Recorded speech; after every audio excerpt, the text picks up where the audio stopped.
रहमानिर्रहीम। Dear students, अस्सलाम वालेकुम। आज हम लंग कैंसर की बात करने जा रहे हैं, जो हम चैप्टर नंबर 1 स्टडी कर रहे थे और अभी तक हमने जो है वो डिफरेंट रेस्पिरेटरी ट्रैक्स का ज़िक्र किया, प्लस हमने डिसऑर्डर्स का ज़िक्र किया। आज हम इंशाल्लाह ताला डिस्कस करेंगे लंग कैंसर को। तो हमारा टॉपिक है लंग कैंसर।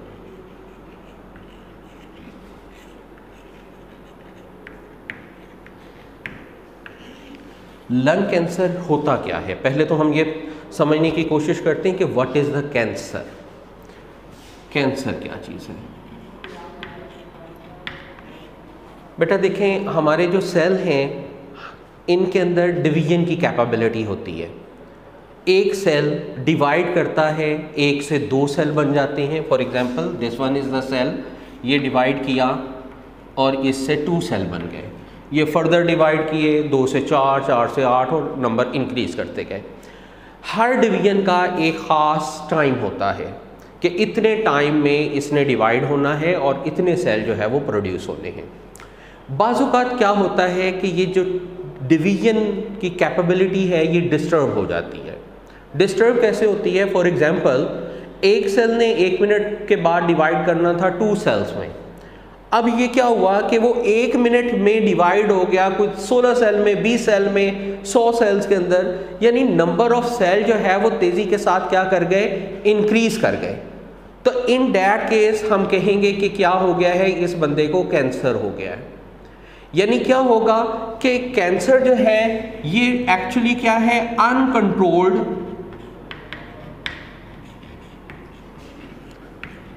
सेल डिवीजन है।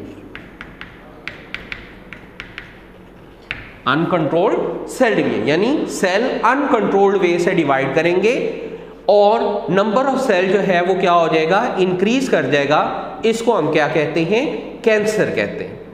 और ये जो नंबर ऑफ सेल जो इंक्रीज कर रहे हैं, जो स्ट्रक्चर डेवलप करते हैं, that one are called tumours.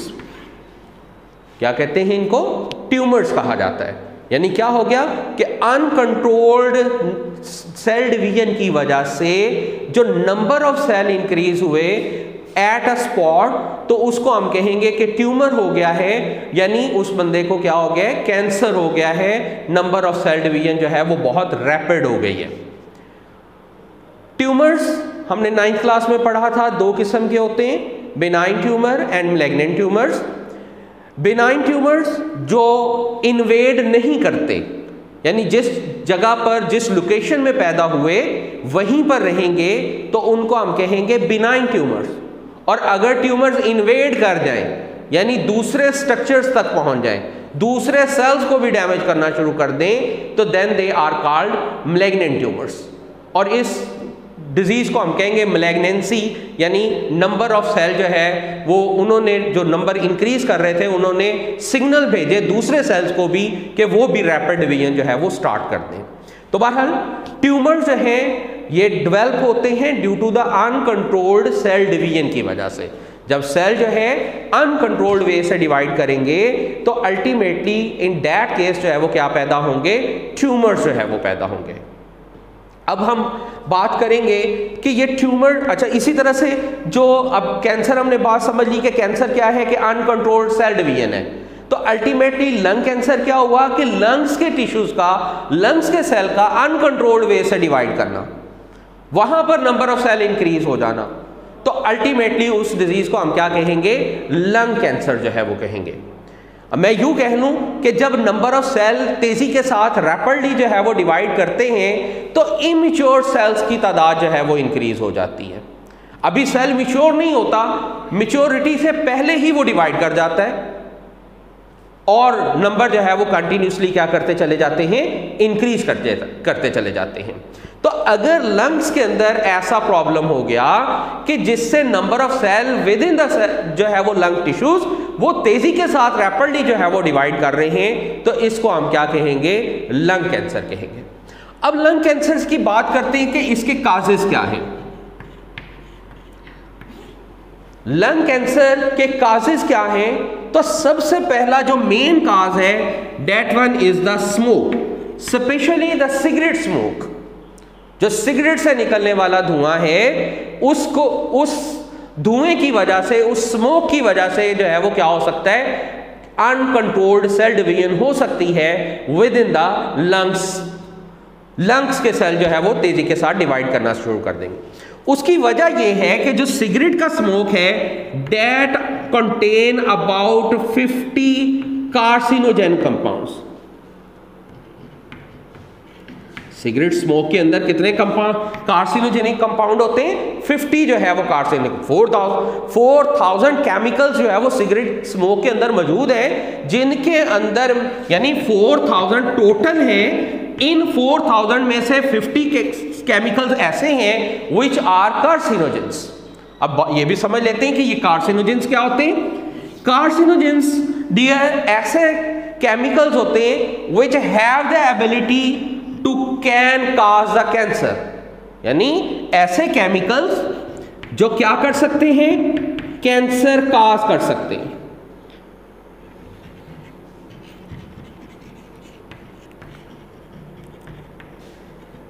ऐसे केमिकल्स जो क्या कर सकते हैं, कैंसर काज कर सकते हैं, इनको हम क्या कहेंगे, कार्सिनोजेंस कहेंगे। तो सिगरेट के अंदर कितने केमिकल्स हैं? 50 ऐसे केमिकल्स मौजूद हैं जो क्या कर सकते हैं, कैंसर काज कर सकते हैं। तो बचे अगर कैंसर काजिंग एजेंट्स जो हैं वो 50 स्मोक के अंदर मौजूद हैं, सिगरेट के धुएं के अंदर मौजूद है, तो it is the main reason for causing the lung cancer. तो लंग कैंसर काज हो सकता है। दूसरा क्या हो सकता है, आयोनाइजिंग रेडिएशन।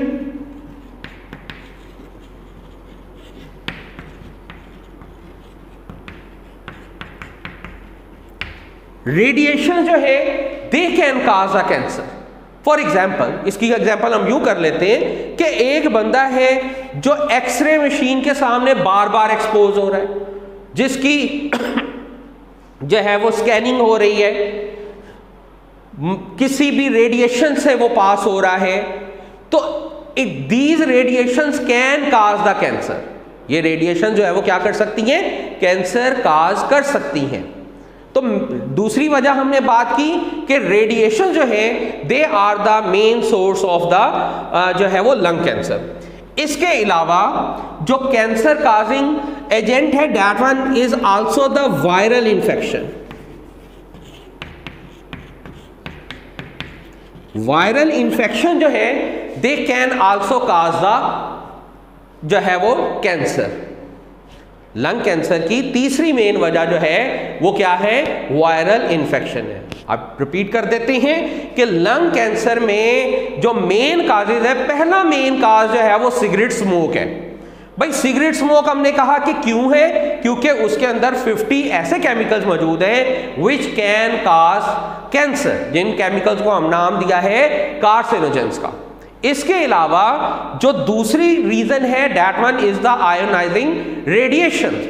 बार बार किसी रेडिएशंस को जो है वो एक्सपोज होना उनके सामने, MRI हुई है, CT स्कैन हो रहा है, बार बार जो है वो रेडिएशंस के मरहले से पास हो रहा है, एक्सरेज हो रहे हैं, या कोई वर्कर है जो ये काम कर रहा है, तो क्योंकि वो इन रेडिएशंस के सामने बार बार आ रहा है, तो अल्टीमेटली ये रेडिएशन जो है they can cause the cancer, they can जो है वो प्रोड्यूसेस द सिग्नल्स जो क्या कर सकते हैं, अनकंट्रोल्ड सेल डिवीजन की वजह बन सकते हैं। फिर वायरल इन्फेक्शन, हमने कहा कि इन्फेक्शन हो गई है तो वायरल इन्फेक्शन की वजह से भी कैंसर जो है वो काज हो सकता है। कैंसर अगर काज हो गया तो फिर वो बात कि बिनाइन ट्यूमर्स हो सकते हैं, वहीं पर रहें, या वो फैल जाएं। अगर फैल जाएं तो मैलिग्नेंसी होगी, दूसरे टिश्यूज को भी जो है वो क्या करना शुरू कर देंगे, डैमेज करना शुरू हो जाएगा। अब इसकी अगर खुदा ना खास्ता किसी को कैंसर हो गया, लंग कैंसर हो गया, तो इसके सिम्टम्स क्या है?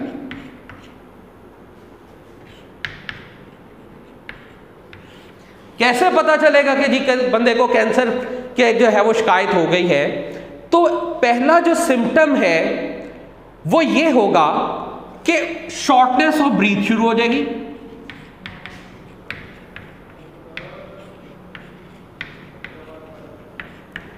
सांस लेने में उसको क्या होगा, दुश्वारी होगी, लंबे लंबे खींच खींच के जो है वो सांस लेगा। इसके साथ कफिंग शुरू हो जाएगी, प्लस कफिंग के साथ ब्लड भी आना शुरू हो सकता है, यानी खांसेगा और खांसते साथ जो है वो क्या पैदा होगा, ब्लड जो है वो उससे ब्लड निकलेगा, बलगम आएगी तो ब्लड निकलेगा। तो ये रीजंस हैं, ये इससे हमें पता चल सकता है कि इस बंदे को क्या हो गया है, कैंसर हो सकता है। एक और वजह हो सकती है कि उसका आपको पता चल सकता है कि जी इसको कैंसर है कि उसका वेट लॉस शुरू हो जाएगा, वजन में जो है वो तेजी के साथ जो है वो कमी आना शुरू हो सकती है। तो ये इससे हमें पता चलेगा कि इसको क्या हो जाएगा, हो गया है, कैंसर हो गया। तो फिर मैं बात दोबारा रिपीट करने जा रहा हूं कि हमने कहा कि जो सिगरेट स्मोक है that one is the main reason of the cancer. भाई सिगरेट स्मोक जो हम लेते हैं, या दूसरे अल्फाज में मैं यूं कह लूं कि जो स्मोकर होते हैं वो दो किस्म के होते हैं। एक होते हैं एक्टिव स्मोकर,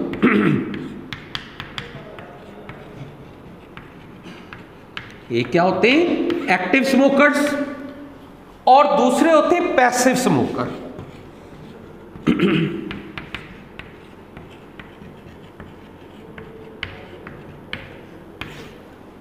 एक क्या है, एक्टिव स्मोकर है, और दूसरे क्या है, पैसिव स्मोकर। अब बात करते हैं कि इनमें क्या फर्क है। एक्टिव स्मोकर वो होता है, यूं कह लें कि जिसने खुद पैसे खर्च किए, एक्टिवली इन्वॉल्व हुआ, सिगरेट परचेज किया और खुद पी रहा है। यानी आप बायोलॉजिकल टर्म में अगर समझें तो जो सिगरेट पीने वाला है वो क्या है, एक्टिव स्मोकर। मैं खुदा ना खास्ता सिगरेट पीना शुरू कर देता हूं तो मैं क्या हूं, एक्टिव स्मोकर है। दूसरा क्या है, पैसिव स्मोकर है। पैसिव स्मोकर क्या होगा कि भाई मैं तो सिगरेट पी रहा हूं, आप मेरी कंपनी में बैठे हुए तो आप फ्री में सिगरेट स्मोक के मजे ले रहे, आप पी नहीं रहे, लेकिन क्या है कि आप एक ऐसी सोसाइटी में मौजूद हैं जहां पर स्मोकर मौजूद है। तो भाई जो स्मोकर धुआं निकालेगा, दूसरा बंदा जो उसको इनहेल करेगा, वो क्या होगा, पैसिव स्मोकर है। वो खुद इन्वॉल्व नहीं था, उसने खुद सिगरेट नहीं पी, लेकिन क्या हो रहा है, वो क्या कर रहा है, वो सिगरेट को ले रहा है, उसके धुएं को पी जो है वो इंजॉय कर रहा है, अल्फाज कह ले हम फ्रीली। तो ऐसे स्मोकर को हम क्या कहेंगे, पैसिव स्मोकर कहेंगे। ये जो पैसिव स्मोकिंग होती है ये ज्यादा डेंजरस होती है, ये ज्यादा खतरनाक है, क्योंकि जो एक्टिव स्मोकर होते हैं इसने जो सिगरेट का धुआं लेना होता है, that take from the filter end of the cigarette. वो सिगरेट के कौन से एंड से ले रहा होता है, आपने देखा होगा कि सिगरेट है तो सिगरेट के पीछे एक फिल्टर लगा हुआ है। वो फिल्टर क्या करता है, वो फिल्टरेशन का काम करता है। वो सिगरेट पीने वाले कहते हैं ये फिल्टर कर देता है, वो केमिकल को हाँ कर देता है। आपने देखा होगा कि जो सिगरेट आप लें तो सिगरेट का जो पीछे वाला हिस्सा है जिसको हम फिल्टर कहते हैं वो पहले प्योर वाइट होता है, लेकिन जब वो सिगरेट पी लेता है तो वो येलो होना शुरू हो जाता है। भाई केमिकल्स शायद फिल्टर हो गए हो, लेकिन हमने कहा 4000 केमिकल्स हैं।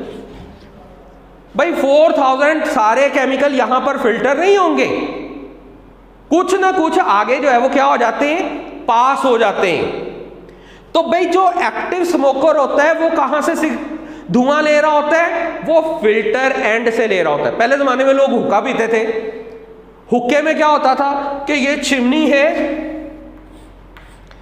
इसको आगे जो है वो एक सराही नुमा बर्तन के अंदर जो है पानी के अंदर डिप किया होता था, यहां से ऊपर से जो है वो पाइप निकलती और यहां पानी होता, यहां तंबाकू जल रहा होता। तो टोबैको से जब धुआं आता तो पहले वो पानी में डिसॉल्व होता, डिसॉल्व होने के बाद जब वो ऊपर उठता तो ऊपर उठने के बाद उसको जो है वो क्या कर लिया जाता, स्मोकर जो है वो इनहेल कर लेते। तो भाई यहां पर स्मोकर ने जो फिल्टरेशन का काम कहां से लिया, वो पानी से लिया। पानी उसको क्या कर रहा है, फिल्टर कर रहा है। पानी उसको क्या कर रहा है, फिल्टर कर रहा है। तो ये फिल्टर, तो बहरहाल जो स्मोकर होगा, एक्टिव स्मोकर होगा, वो कहां से स्मोक लेगा, फिल्टर एंड से लेगा। एक्टिव स्मोकर ने धुआं लिया कहां से, filter end of the cigarette से, ठीक है।